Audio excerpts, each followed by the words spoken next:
Assalamualaikum warahmatullahi wabarakatuh. Bismillahirrahmanirrahim. Alhamdulillahirabbil alamin.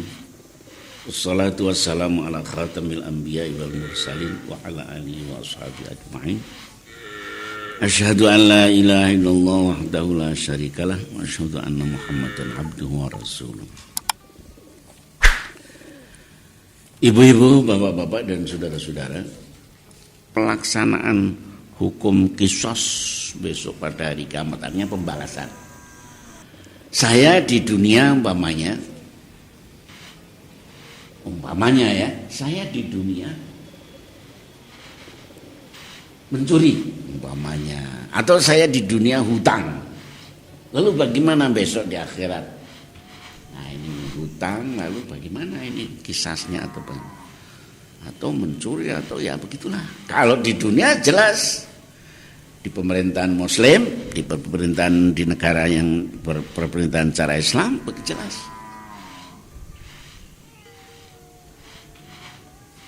Gimana kisahnya? Ya, orang membunuh orang ya dibunuh. Orang motong telinga orang ya telinganya dipotong, begitu. Al-anfu bil anfi, al-udhuna bil udhuni, wasin bin sini, gigi ya, itu kisah di dunia. Nah, kisah di akhirat gimana? Menurut hadis Abi Hurairah radhiyallahu anhu dikatakan bahwa Rasulullah pernah bersabda, barang siapa yang dirinya mendapat harta saudaranya yang diperolehnya secara tidak halal, dapat harta tapi tidak halal, gimana?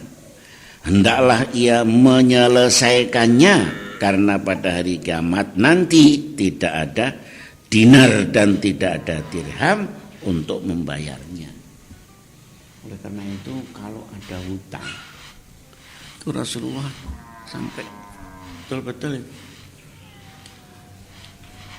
ada jenazah, Rasulullah datang. Lalu apa yang ditanyakan oleh Rasulullah? Ini hutangnya gimana? Sudah diselesaikan belum? Belum, Nabi. Belum. Wah. Sudah, silahkan itu salat, saya tidak menyalatkan. Pernah Nabi itu bersabda seperti itu. Sebab Nabi sangat ngeri begitu kalau ada orang hutang sampai mati tidak dibayar. Itu kalau saya tidak salah pernah ada hadis yang mengatakan, tahukah kamu pada orang yang bangkrut? Apa itu yang bangkrut? Ya, orang yang bangkrut orang yang miskin, Nabi. Jawab oleh Nabi, bukan. Kalau cuma itu enggak. Besok di akhirat itu ada orang bangkrut, muflis namanya. Apa? Yaitu orang itu punya amal ya, punya ya jamaah apa ya, sering silaturahmi ya. Tetapi di samping dia jamaah, samping dia salat sunat, di samping dia salat malam, di samping dia silaturahmi, di samping dia sedekah, tapi kebetulan dia juga orang yang kotor itu, suka ya mencaci maki, ada orang suka menyiar-nyiarkan kejahatan temannya di muka orang banyak, suka menghina kepada orang miskin, suka menghina anak yatim. Nah, itu kalau ada janda begitu malah diolok-olok gitu.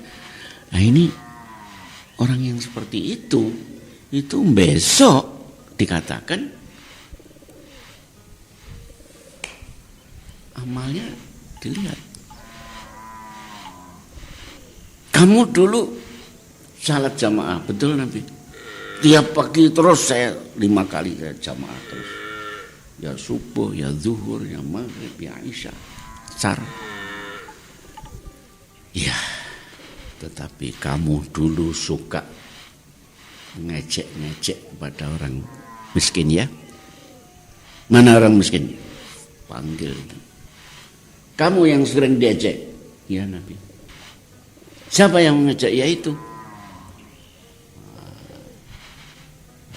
Lalu orang itu katakanlah dibalas.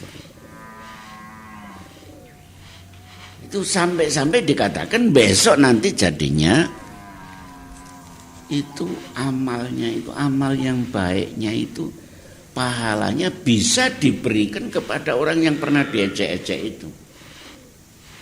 Karena pengejaannya itu sangat bersangatan, nah, lalu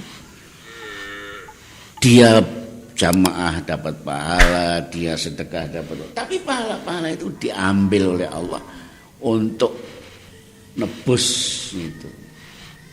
Nah, ini terjadi itu. Oleh karena itu maka dikatakan oleh Nabi besok di akhirat tidak ada dinar dan tidak ada dirham untuk membayarnya.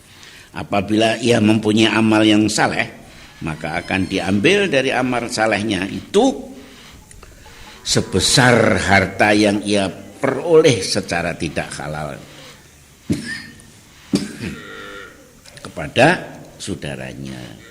Dan apabila tidak mempunyai amal yang saleh, maka diambil dosa saudaranya itu lalu ditimpakan kepadanya. Nah, ini harus hati-hati. Oleh karena itu mengambil harta orang lain jangan seenaknya saja.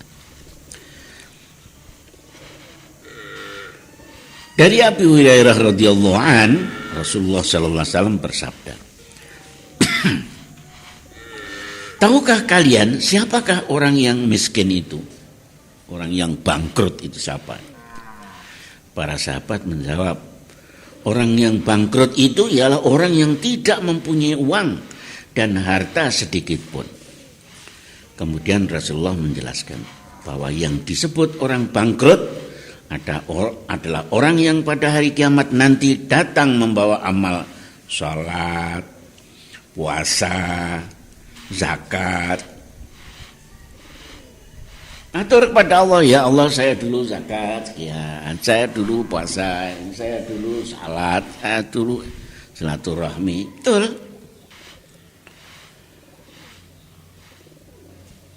Tapi di samping itu ia juga suka mencaci orang ini, menuduh orang itu berzina, orang membunuh orang lain, memukul orang lain. Nah, maka semua bekal yang ia bawa tadi diberikan kepada orang ini dan orang itu habis.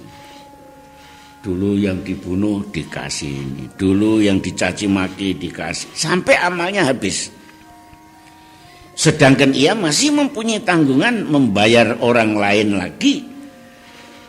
Sebelum ia diadili, maka diambillah dari dosa-dosa mereka dan ditimpakan kepadanya. Pendeknya begitulah. Jadi oleh karena itu ya maka kita harus hati-hati di dalam segala hal. Ibu-ibu dan saudara-saudara, untuk kali ini biarlah sampai sekian dulu. Insya Allah besok masih bisa kita teruskan. Lebih dan kurang saya mohon maaf. Billahi taufiq wal hidayah. Assalamualaikum warahmatullahi wabarakatuh.